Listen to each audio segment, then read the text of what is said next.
Americans, Mr. Netanyahu will visit Washington, D.C. this week. He will no doubt elaborate in private on his strategy for wider war in the Middle East. His plans should be taken seriously by every American citizen. At this moment, the war in Gaza has already destroyed or disrupted millions of lives. Precise numbers are hard to confirm, but hundreds of thousands of Palestinians and increasingly Israelis have been internally displaced, wounded, or killed. These aren't just numbers. They are shattered families and ruined lives.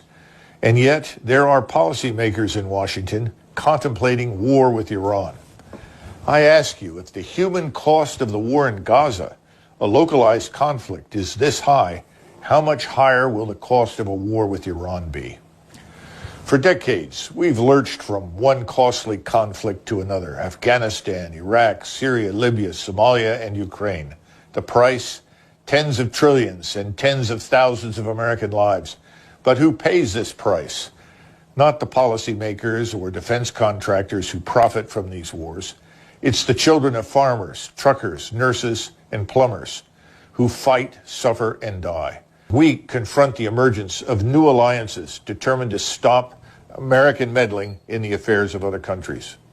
These new alliances include Iran, Russia, China, and a host of others who wait on the sidelines to join in the effort to stop Washington's reckless interventions. Russian Foreign Minister Lavrov's recent warning that any conflict with Iran risks drawing in other major global powers must be taken seriously. Let me be clear. No state, especially a free democratic republic like ours, should ever threaten war unless it's fully prepared to follow through. At this point in our history, Washington knows, or should know, that our nation and armed forces are not ready for a war with major military powers 6,000 to 7,000 miles from the United States. We're close to $35 trillion in debt. This is almost 100% of our gross domestic product. We're paying $2.4 billion in interest every day. Everybody in Washington should have understood this a long time ago. A war with Iran would devastate our economy. Imagine the Straits of Hormuz, a narrow sea highway between Iran and Arab countries, closed. Every day, 1/5 of the world's oil travels through this passage. If war shuts it down, gas prices would skyrocket, affecting everything from your daily commute to the cost of groceries. We're already feeling the punch from Houthi disruptions in the Red Sea. Now picture that problem multiplied many times over. A full-scale war with Iran wouldn't just be an inconvenience. It would trigger an economic crisis that would hit every American family hard, potentially leading to job losses, fortunes wiped out, and a deep recession. And let's not forget, at the outset of every conflict, those advocating for war are always convinced it will be short and decisive. History shows that they are nearly always wrong. We've seen this before in Afghanistan, Iraq, and Ukraine. Strategies fail, yet instead of reassessment, we double down on failure. The same think tanks, pundits, and contractors push for more conflict, more spending, more sacrifice from others. This isn't just a failure of strategy, it's a failure of accountability. We must remember that the first priority in national military strategy is the security and preservation of the nation itself. Any action that could put the survival of our state at risk must be avoided at all costs.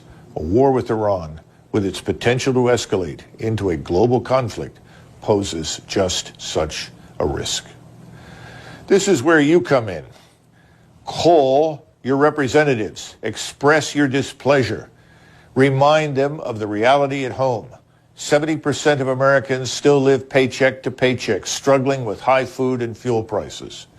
To our policymakers, before pledging support for military action against Iran or any other country, consider the welfare of your constituents.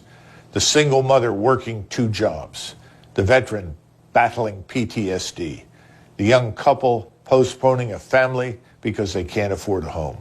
Are you willing to tell them their suffering is worth another war? The self-defeating policy of open-ended military interventions with unattainable military objectives must end.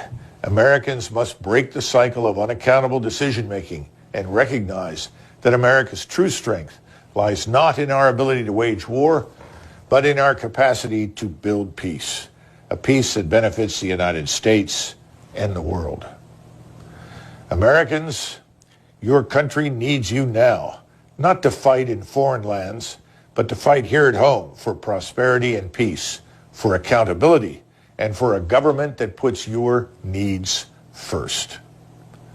Call your representatives. Speak out in your communities. Let the halls of power echo with the voice of Americans who believe America's needs for peace and prosperity must come first.